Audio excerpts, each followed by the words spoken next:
Valentin Porte a grandement joué sur le fait qu'Arthur s'endurcisse aussi vite. Il aimait bien, il aime bien lui rentrer dedans au quotidien, dans les entraînements. Donc je pense que Arthur a été obligé de s'endurcir de par un peu la. Ouais, je voulais pas forcément le dire parce que c'est ça, il va jubiler devant cette interview.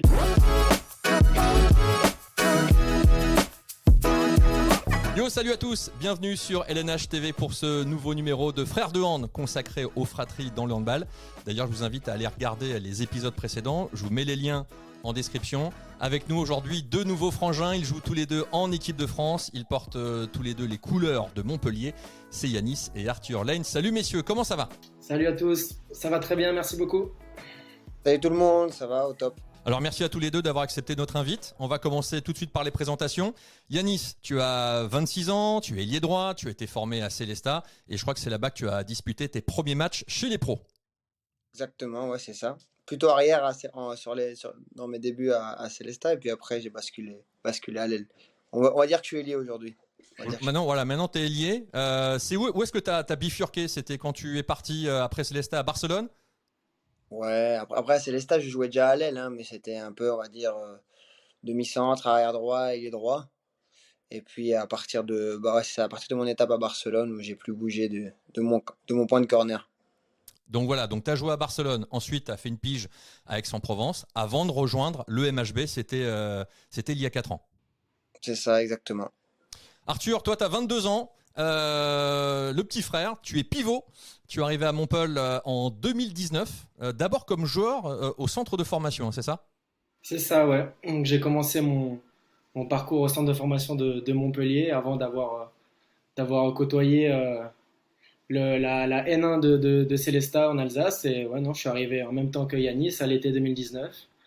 Et donc voilà, j'ai fait toutes mes classes à Montpellier. Donc j'ai commencé en centre de formation jusqu'à côtoyer jusqu'à aujourd'hui l'équipe professionnelle. Voilà, avant donc de signer ton premier Ouais. contrat pro. Une question pour tous les deux, comment c'est venu donc le handball ? Comment c'est né tout ça ? Tu veux commencer, Arthur? Ouais, non, mais je pense qu'on aura la même réponse tous les deux, hein. Forcément, c'est en côtoyant les terrains de handball pendant les matchs de notre père tous les week-ends, quoi. Donc forcément, il nous emmenait à ses entraînements, il nous emmenait à ses matchs le week-end. Donc ça s'est fait assez naturellement. Le papa Ouais. jouait au handball donc à Célestat ? C'est ça, ouais. Un bon pivot, Ouais, il a On sait commencé. de qui tient Arthur ? exactement. Ouais, on peut Et dire votre ça. maman, elle était aussi sportive ? Ouais, maman, elle était joueuse de basket. Elle était joueuse de basket à Célestat, comme notre sœur. Donc les filles chez nous, dans notre famille, c'est le basket, et puis les garçons, c'est le handball. Donc Yanis, le handball, c'est venu tout seul ? C'était en regardant votre papa jouer, c'est ça ? En allant avec lui, en le suivant, voilà, voir ses matchs, ses entraînements ?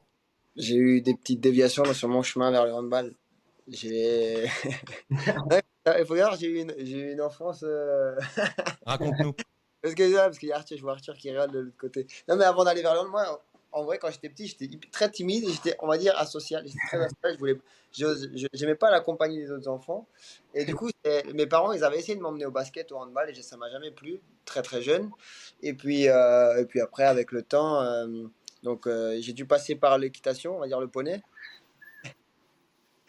Ça fait sourire, Après, mais j'ai fait une ou 2 années d'athlétisme après.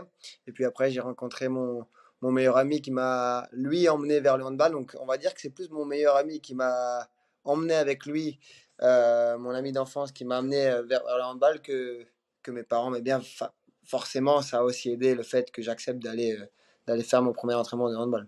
t'as démarré à quel âge, le handball ? Alors moi, j'ai fait, je crois, 2 années d'école de hand. C'était, ouais, j'étais en CE. Si Oui, j'ai donc pas de. t'as démarré assez tôt quand même. Ouais, ouais, ouais. Oui, oui, assez jeune quand même. Et toi, Arthur, pareil ? Ouais, tout pareil. Je pense que j'ai fait ma première licence en école de hand à Célestat aux alentours de 6 ou 7 ans. Donc très tôt, ouais. Bon, et aujourd'hui, ça fait 3 ans donc que vous jouez ensemble au MHB. Est-ce que c'est une chance incroyable ce qui vous arrive de jouer tous les deux dans le même club ? Bah, franchement, je pense qu'on peut poser la question à toutes les fratries dans le sport. Et ouais, non, déjà partager la même passion de base, c'était un vrai plaisir. Et là, de pouvoir se retrouver dans le même club, la même équipe maintenant, non, non, c'est un plaisir. une chance incroyable, hein. Non, c'est une chance, c'est sûr que c'est une chance. Et en plus, j'ai toujours Diego Simonet qui est là constamment au quotidien pour nous dire profitez les mecs, profitez de jouer avec vos frères. Voilà, c'est un mec top vraiment qu'on apprécie, Arthur et moi, et qui est là pour nous rappeler un peu au quotidien la chance qu'on a de pouvoir évoluer au quotidien l'un à côté de l'autre. Au début de votre carrière, est-ce que vous l'aviez envisagé ça, de jouer ensemble dans le même club? Ouais, je pense qu'on en avait sûrement discuté, parlé. Après, de là à penser de faire des sélections d'équipe de France ensemble et jouer dans un club comme le Montpellier Handball ensemble, je pense que c'était. Je pense qu'on n'y pensait même pas. C'est réalisé par la suite et au jour d'aujourd'hui, on se rend compte de la chance qu'on a.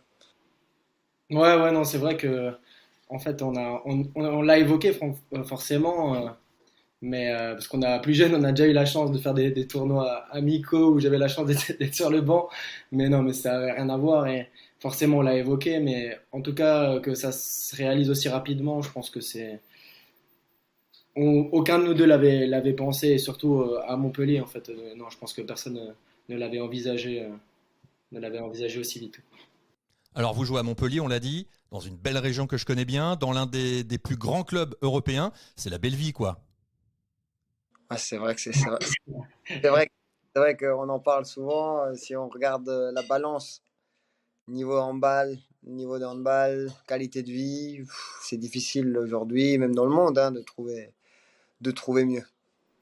Ouais, c'est clair, c'est une qualité de vie qu'on ne peut pas avoir partout. Et non, non, c'est vrai que c'est une ville incroyable avec une situation magnifique. Donc, non, Dieu sait qu'on aime l'Alsace, mais du coup, là, on a un peu plus, chaque année, on a un peu plus de mal à remonter. Bon, ça sera difficile de repartir alors, Bah, de de vivre en Alsace, Montpellier, moi, de quitter Montpellier. à Montpellier, ce sera difficile, oui, ça, c'est sûr. non, Bon, c'est en sûr que. plus, Yanis, ça t'a prolongé il n'y a pas très longtemps d'ailleurs. Ouais, Arthur et moi, on a Ouais. prolongé ensemble.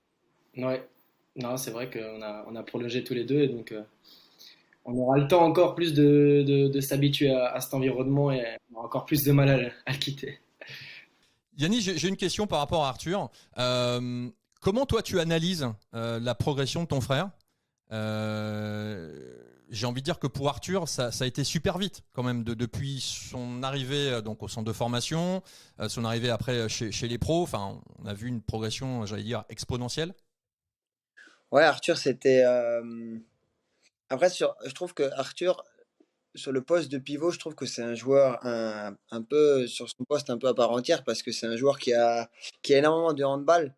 Euh, avec tout le respect que j'ai pour tous les pivots de la ligue, mais je veux dire, c'est un pivot qui comprend le handball, qui voit les choses, qui a une top vision de jeu. Euh, et pour moi, c'est sa qualité première. Après, il a dû, on va dire, bosser ce que les autres avaient déjà, c'est-à-dire au niveau physique, voilà, se prendre la caisse, s'endurcir, apprendre aussi les choses un peu plus rugueuses du poste. Et ça, il l'a fait très vite. Il a eu une évolution physique, je pense. Je sais pas en quelle année c'était, mais bah, l'été de transition entre son année de centre de formation et son contrat semi-pro, il a vraiment pris, je sais plus combien de kilos. Il a fait un gros travail physique, et puis ça lui a permis de passer cette marche entre le monde, on va dire, le centre de formation et le monde professionnel.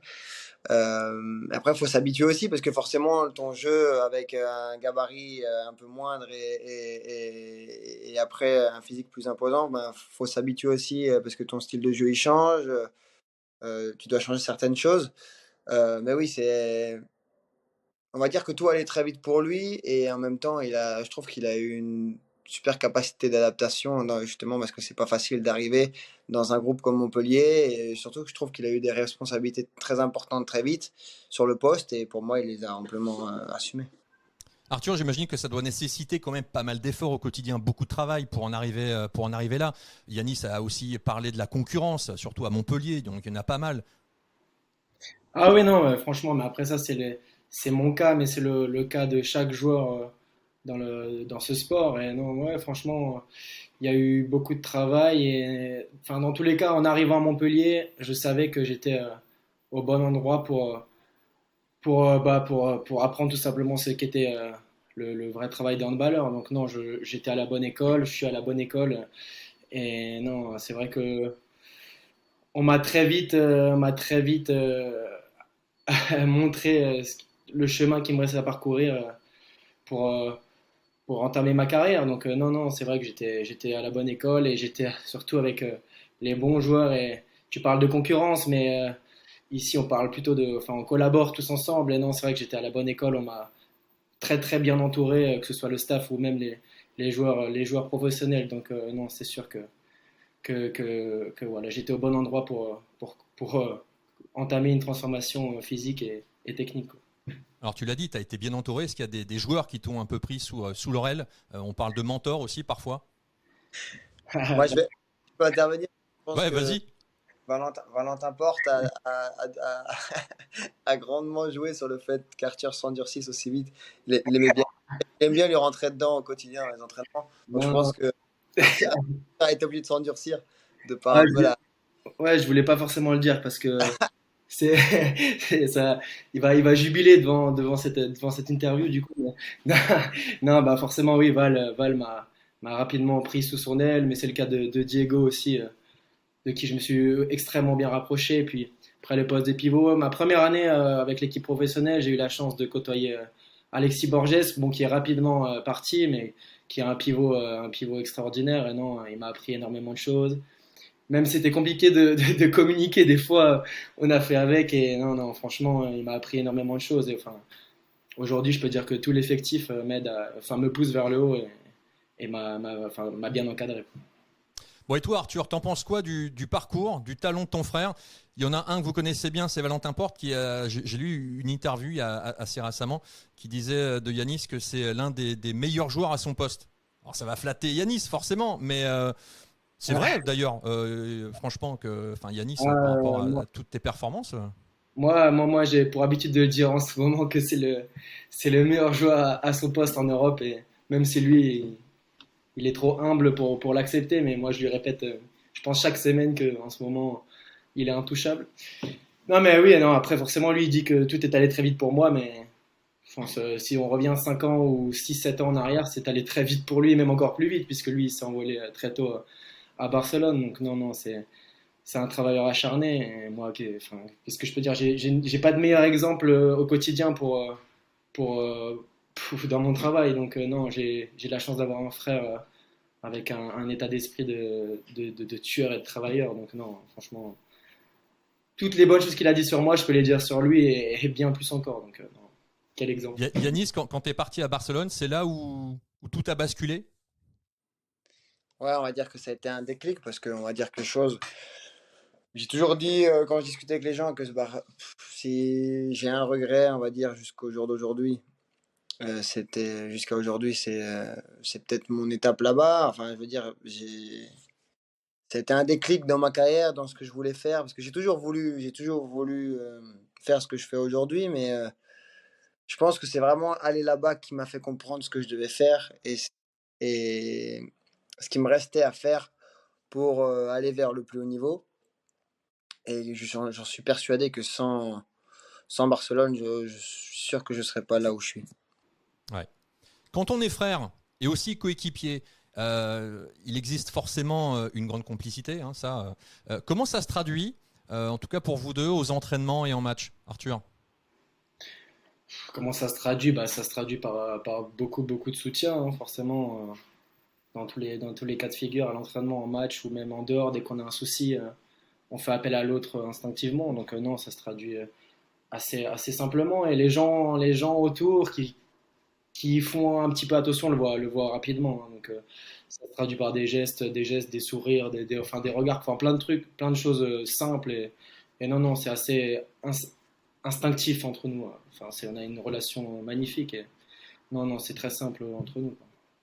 Yanis, vous êtes quel genre de frère dans l'équipe? Des frères qui sont constamment l'un à côté de l'autre, qui ne se quittent jamais, ou au contraire, il faut que, voilà, que chacun, entre guillemets, fasse sa vie, chacun de son côté dans le vestiaire, tu vois? Je pense qu'on est, bah forcément, même dans les déplacements, on a tendance à être ensemble avec le groupe des un peu plus jeunes, etc. Après, Arthur et moi, on est des personnes où honnêtement, on s'entend très bien avec tout le monde dans l'équipe. Du coup, on a cette chance. Chacun a ses affinités, chacun fait sa vie aussi de son côté, mais voilà, je pense qu'on a trouvé un équilibre parfait, un équilibre de fonctionnement. On a nos moments ensemble en dehors du handball, on a nos moments ensemble sur le terrain, on a nos moments séparés sur le terrain, on a nos moments séparés en dehors du terrain. Donc voilà, on a un équilibre de vie. Et encore une fois, c'est tellement, il n'y a rien de pensé, c'est tellement naturel et depuis le début, et c'est super agréable de pouvoir vivre dans ces conditions. Et à travers cette relation, est-ce que vous ressentez un impact sur la dynamique de l'équipe et aussi sur votre jeu? Ah, sur, bah, sur, pour ma part, moi je sais que c'est Arthur, c'est un repère important pour moi. C'est toujours bizarre quand il est pas là dans le groupe ou les jours où je sais pas où il est pas là dans le groupe ou sur le terrain, dans les temps morts, sur le terrain. Voilà, c'est toujours automatique, on va dire, comme il a dit Arthur, des regards, maintenant on se connaît parfaitement, on sait quand l'autre a besoin de soutien. Je sais qu'après une action positive, en général, de l'un ou de l'autre, on se croise du regard, on s'encourage, je veux dire, voilà. Donc, ouais, c'est tellement automatique maintenant qu'on oublie peut-être un peu même la valeur de la chose, parce que on le fait au quotidien. Mais c'est pour ça que, comme je dis, que des fois, c'est bien d'avoir des petites piqûres de rappel et d'être conscient de la chance qu'on a. Arthur, c'est un peu, je sais pas, Yannis, c'est un peu le baromètre pour toi quand vous jouez, vous regardez un petit peu là du coin de l'œil. Est-ce que tu le regardes, vous échangez des regards par rapport à Ouais, tout ça? non, le baromètre, j'irai pas jusque-là parce que, enfin, dans plein de cas différents, enfin, surtout pour lui, il a souvent affaire à des moments où, ben, où je suis pas là, je pense en équipe de France ou quoi. Donc non, non, pas baromètre, mais bon, voilà, dès qu'on a l'occasion de compter l'un sur l'autre, on en profite forcément. Mais non, non, non, ouais, il y a ce soutien permanent, mais forcément aussi à des moments, il faut savoir faire sans. Donc non, non, au début surtout, enfin au début, parce que moi c'était vraiment au tout début de ma carrière, quoi. Donc forcément là, à ce moment-là, il m'a énormément aidé, il m'a énormément soutenu. Petit à petit, c'est devenu plus naturel et je m'en suis détaché un petit peu. Enfin, même si ça reste très constant, mais franchement, non, non, non, non, ouais, forcément, c'est un point de repère, mais voilà, c'est tellement naturel que c'est difficile de forcer là-dessus. Comment est-ce que vous vous soutenez l'un l'autre lorsque l'un de vous, par exemple, voilà, traverse une période un peu difficile, n'a pas fait un bon match comment ça se passe, votre relation dans ces cas-là? Bah, tout simplement, hein, comme on l'a dit, c'est naturel. Enfin, il y a des messages où, en fait, nous, on habite chacun de notre côté. Donc, voilà, forcément, s'il y a des périodes où ça va pas, on essaie de se retrouver chez l'un ou chez l'autre. Donc, non, c'est naturel. Et ouais, voilà, comme dit, des mots, des messages, des regards, enfin, c'est Des petites naturel. tapes sur le moment. Après, on sait aussi que sur le moment, en général, en fait, beaucoup moins sur le moment, quand il y a un moment dans le dur, ou on sait qu'un moment compliqué sur le terrain ou quelque chose comme ça, c'est plus des petits gestes simples, où tu sais que même si c'est pas grand-chose, tu sais que ça fait toujours du bien, une petite tape, un petit, voilà. Et tu sais qu'après, c'est plus à froid qu'on en parle et qu'on en discute, quoi. Mais après, sur le moment, c'est toujours, on sait qu'il faut mieux laisser l'autre un peu dans dans son coin pendant le match, et puis après, on revient dessus à froid, c'est toujours plus efficace. Quand on est frère, est-ce que la critique, elle est plus facile vis-à-vis de l'autre? Ouais, après, après moi, je suis quelqu'un, j'ai du mal. Il y en a beaucoup qui disent que je suis faux, et en fait, j'arrive pas, j'ai du mal à dire J'y travaille, mais j'ai du mal à dire les mauvaises choses. Moi, je suis plus quelqu'un qui dit que les bonnes choses à tout le monde. Il y en a qui vont dire que c'est que je suis faux, mais c'est plus juste le fait que j'arrive pas c'est difficile pour moi de dire les mauvaises choses, et pourtant je devrais. Mais après, entre nous, Arthur, entre Arthur et moi, c'est plus de l'échange, c'est pas de la critique. Après, en plus, de toute façon, dans un vestiaire de mecs, au jour d'aujourd'hui, 90% des rigolades, c'est du chambrage et de la critique. Et du coup, voilà. Mais entre nous, non, on s'attaque pas forcément. On aime bien peut-être se rassembler pour critiquer les autres, ça c'est plus facile. C'est-à-dire que toi, Yanis, tu vas davantage chercher le positif que le négatif. C'est un joueur quand. Ouais, ouais, honnêtement, moi, c'est plus mon état d'esprit, mon mode de fonctionnement. J'essaie plus de toujours garder le positif et moins regarder le négatif. Et toi, Arthur? Ouais, non, moi, sur ce point-là, on est un peu différent. je cherche plus le négatif, mais c'est comme ça même dans la vie, hein, dans la vie de tous les jours. Donc non, non, sur ce point-là, on est un peu différent. Et ouais, enfin, c'est plutôt moi de ce qu'il raconte, c'est plutôt moi qui vais critiquer en rigolant, par exemple. Je vais narguer mes coéquipiers, c'est plutôt moi qui C'est vais. plutôt Arthur. Ouais. Arthur, il a pas de filtre. C'est ça qui Ouais, fait. C'est drôle. j'ai pas vraiment de film, mais je le fais en rigolant, hein, bien sûr, mais Il rigole. là-dessus, on est un peu différent. Et est-ce que des fois ça se retourne contre toi? Ah bah Parce oui, que bah, j'imagine que connaissant certains joueurs de l'équipe, voilà, il y ah a des oui, choses qu'il laisse pas passer. ah, forcément, à chaque fois on peut pas en parler de Valentin Porta avant, donc à chaque fois qu'ils peuvent retourner la situation, bah ils me loupent pas, hein. Forcément, après c'est le jeu, c'est comme ça, et voilà, ça fait rire tout le monde, ça me fait rire moi le premier, donc non, voilà, c'est. Du coup, j'ai envie de dire à la question c'est qui le plus chambreur des deux, forcément c'est toi Arthur quoi. Ah oui, oui, oui, non, ça c'est moi, c'est sûr que c'est moi. Bon, j'ai beaucoup de bons exemples dans l'équipe, hein, franchement, mais Vas-y non. raconte, balance un peu. Ah ben non, mais avec des Rémi, des Bonnets qui s'arrêtent pas de parler pendant un entraînement, des Esca, franchement, on est à la bonne école ici. Il y a pas de, il y a tellement d'exemples que des Julien Boss, enfin, franchement, il y en a beaucoup. Yanis, on a envie de dire que t'es un petit peu plus réservé, c'est ça? Bon, pas réservé, mais je sais pas. Je suis moins dans l'attaque directe. Non, mais moi, je sais pas, parce que je suis toujours autour. Je suis quand même toujours là en train de rigoler, parce que ça me fait super rire. Mais on va dire que c'est pas moi qui lance les pics, quoi. Ouais, dès que tu vois une ouverture, tu t'engouffres quoi. Exactement. On va dire que je suis fourbe. Je suis fourbe. Alors, j'aimerais que, enfin, question, j'aimerais que vous nous racontiez à quoi ressemble la semaine type d'un joueur pro au MHB. J'imagine que les journées sont bien chargées, mais à quoi ça ressemble la journée type? La semaine type? Là, une semaine type, enfin, ouais, donc, je sais pas si Yanis, tu veux te. Vas-y, fais-le, fais-le. Pas d'accord, de toute façon. Non, mais après, forcément, ici, on passe énormément d'heures à l'entraînement. Donc, il n'y aura pas vraiment de choses Ok. ludiques ou de surprises à côté de ça, quoi. Donc, non, franchement, bah, quand on joue qu'une fois par semaine, là, quand c'est le cas, enfin, quand on a un week-end au Final Four, on a une semaine d'entraînement, donc du lundi au vendredi, où on s'entraîne en général 2 fois par jour. Ou alors on fait des blocs d'entraînement soit le matin, soit l'après-midi de plusieurs heures. Donc non, c'est assez lourd et conséquent. Donc forcément, on rentre chez nous, on n'a pas forcément la force tout de suite, enfin pour certains, hein, de faire des choses à côté. Et non, donc je sais pas si Anis, tu veux rajouter. Non, non, mais c'est ça, en fait, c'est un peu faire un choix. C'est-à-dire que si tu veux arriver à l'entraînement en forme tous les jours, ben, après, tu arrives aux entraînements, t'es cuit, ben, tu te reposes chez toi. Et puis, si tu as envie de vivre un peu, ben, tu vas faire un petit tour, etc. Tu arrives le soir, tu es épuisé, puis le lendemain, tu seras un peu plus fatigué. Mais bon, après, tout le monde a une vie et voilà, ça fait partie de. On dit que c'est juste ici, mais après, je suis sûr que ça peut être pareil un peu partout. Mais bon, ici, on va dire que les entraînements sont assez éprouvants. Ça, c'est la faute à qui? À Patrice? Non, à nous, on se donne trop.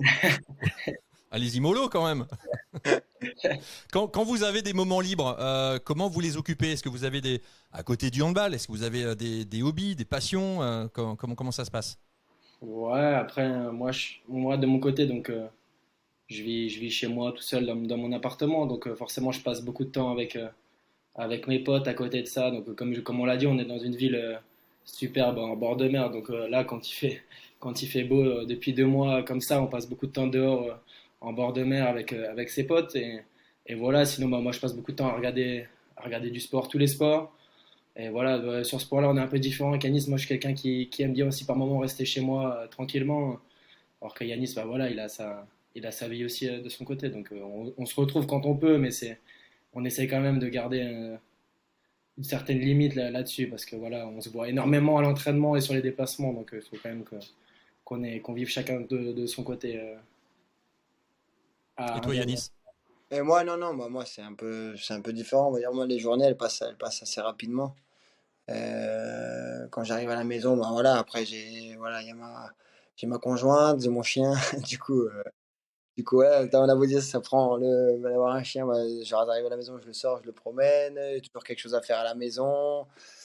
Voilà. Et puis sur les peu moments qu'on peut avoir qu'on a de temps libre avec ma conjointe, on essaye de trouver des moments de vie normaux, voilà, et faire s'occuper. On aime bien sortir, aller en ville, voir de nouvelles choses. Voilà, on est pas super casanier non plus, quoi. On aime bien voir de nouvelles choses. Alors, on va parler un petit peu de l'équipe de France. Et Yannis, j'ai une question. J'aimerais que l'on revienne sur une anecdote, ou plutôt une belle histoire. On est en 2017. Alors, je ne sais pas si tu vois ce que je veux dire. Oui, Tu es retenu donc, pour disputer le mondial en France, aux côtés oui. voilà, toutes les stars, les Omeyer, les Narcisses, les Abalo, tout ça. Tu es remplaçant. Donc, malheureusement, tu ne vas pas disputer de match. Mais il va quand même se passer un truc incroyable. C'est une belle histoire, je trouve, parce que une histoire incroyable qui va se passer pendant la cérémonie de remise des médailles. Est-ce que tu peux nous raconter un petit peu? Ouais, bah, à la base, j'étais pas censé recevoir de médaille. Et puis, je me rappelle que Daniel Narcisse, semble je me demande s'il avait pas demandé la médaille à une personne du staff ou quelque chose comme ça, m'avait fait venir sur le podium et m'avait, pour me remettre une médaille à moi aussi. Donc voilà, c'était quelque chose. Aujourd'hui, quand on parle de Daniel Narcisse, moi je pense à ça directement. Voilà, et j'ai encore la médaille à la maison. Et quand je la revois, forcément, j'ai toujours une petite pensée pour lui. C'était un très beau geste et ça donne envie, ça fait plaisir et surtout ça donne envie d'inculquer ces valeurs aussi aux joueurs plus jeunes. Et est-ce que tu te souviens après, alors je sais plus si c'était le lendemain ou le surlendemain, vous êtes parti ensuite au Palais de l'Élysée, donc il y avait le président et, et on a cette photo et qui tient la coupe, c'est toi. Ouais. Je me rappelle qu'en arrivant à l'Élysée, oui, c'est vrai que c'est moi qui avais la coupe dans les mains. Moi, je pense que c'était plus parce ils voulaient pas la porter que par gentillesse à ce moment-là, et que c'était le plus jeune qui devait la porter. Mais, mais non, forcément, quand je revois les photos, en même temps, j'ai l'impression que c'était il y a pas si longtemps encore, et pourtant il y a beaucoup de temps et beaucoup de choses qui se sont passées depuis ce moment-là. Je pense qu'à ce moment-là, j'étais complètement ignorant et surtout, j'avais pas du tout conscience de ce que ça représentait le fait d'être champion du monde. Et aujourd'hui, après avoir pu faire deux compétitions et avoir côtoyé l'équipe encore sur d'autres compètes, tu te rends compte de la difficulté que c'est et la complexité que c'est et surtout le truc de malade que ça devait être d'être champion du monde en France. Euh, Ça devait être quelque chose d'exceptionnel. Et moi, je suis arrivé la première fois que j'arrive là-bas, boum, l'équipe est championne du monde, etc. Je suis avec. Dans ma tête, c'était ah, bah, trop bien, l'équipe de. En fait, c'est facile, la championnat du monde, ils sont trop forts, etc. Donc voilà. Mais en fait, c'est pas du tout comme ça.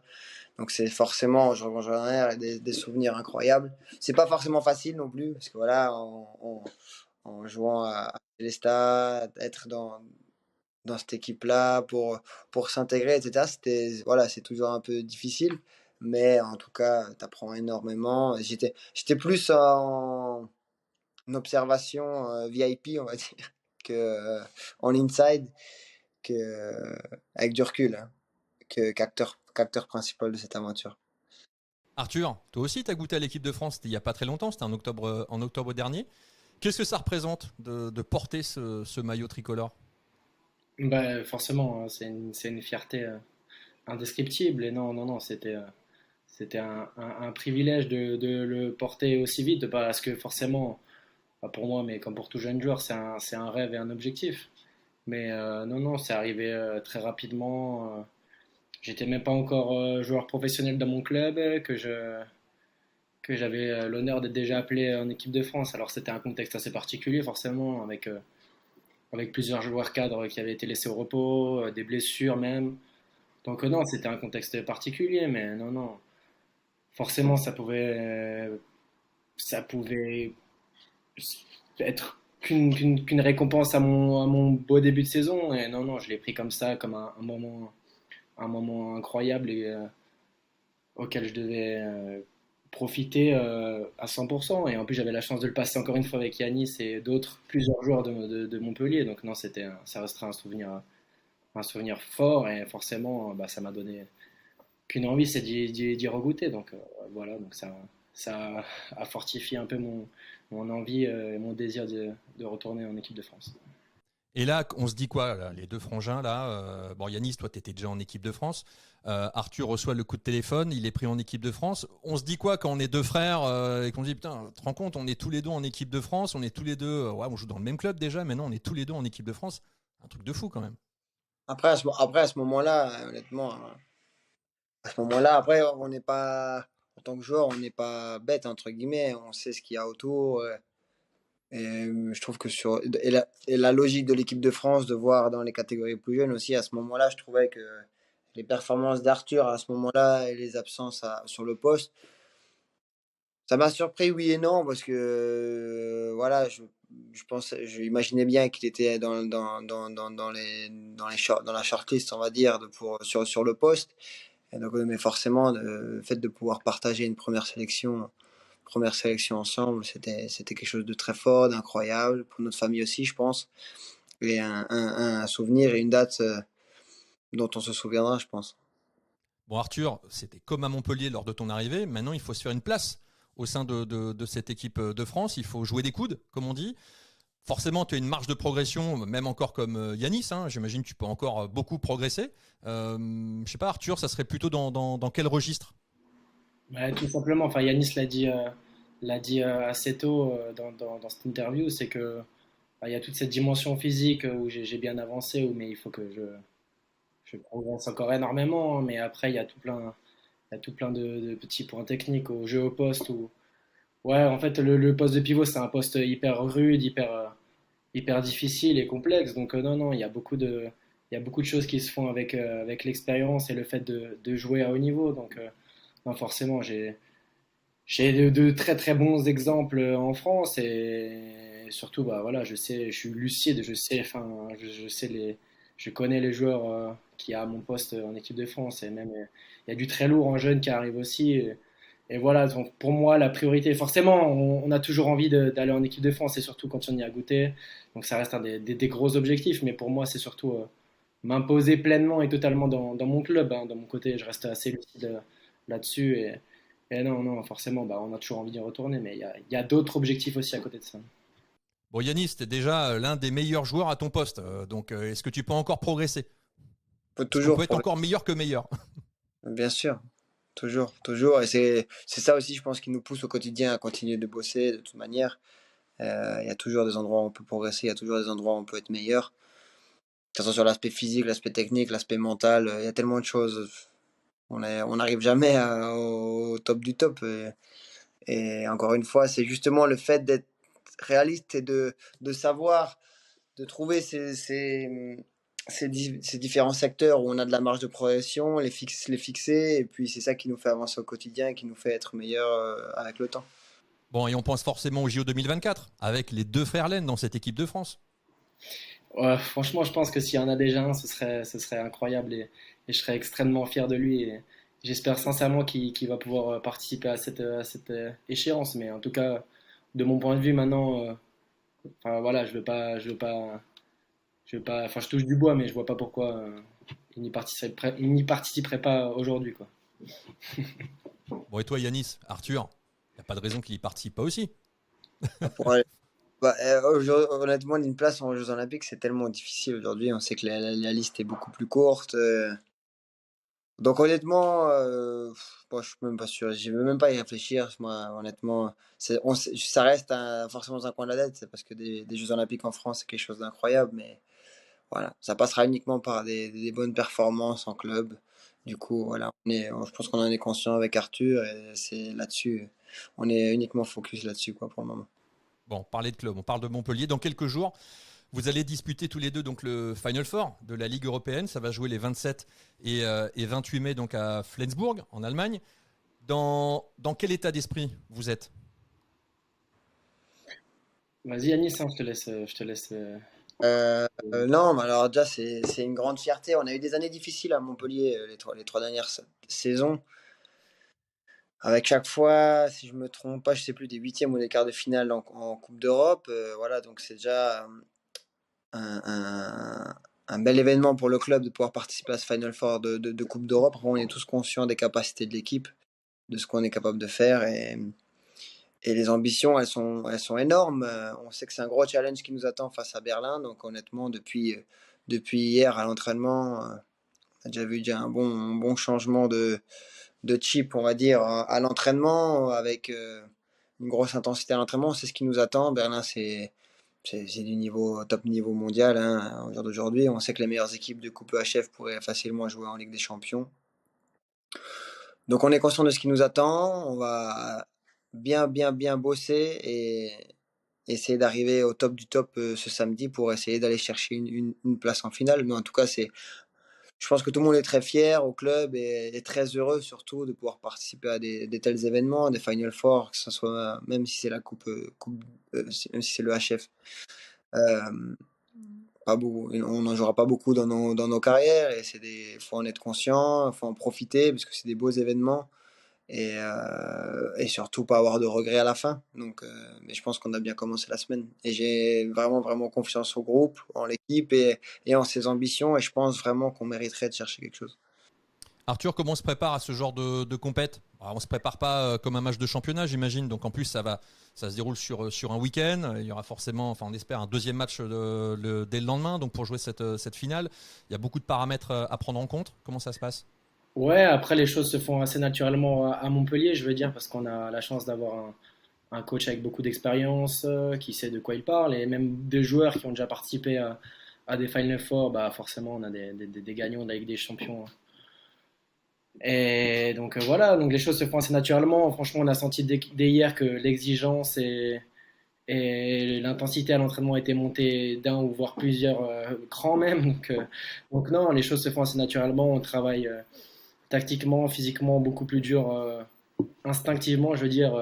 Et ça, c'est le cas pour nous, mais comme pour tous les autres joueurs de l'équipe et même le staff. Donc non, voilà, on se prépare, on monte en intensité petit à petit et voilà, histoire d'être prêt mentalement, physiquement et tactiquement à 15h30 samedi.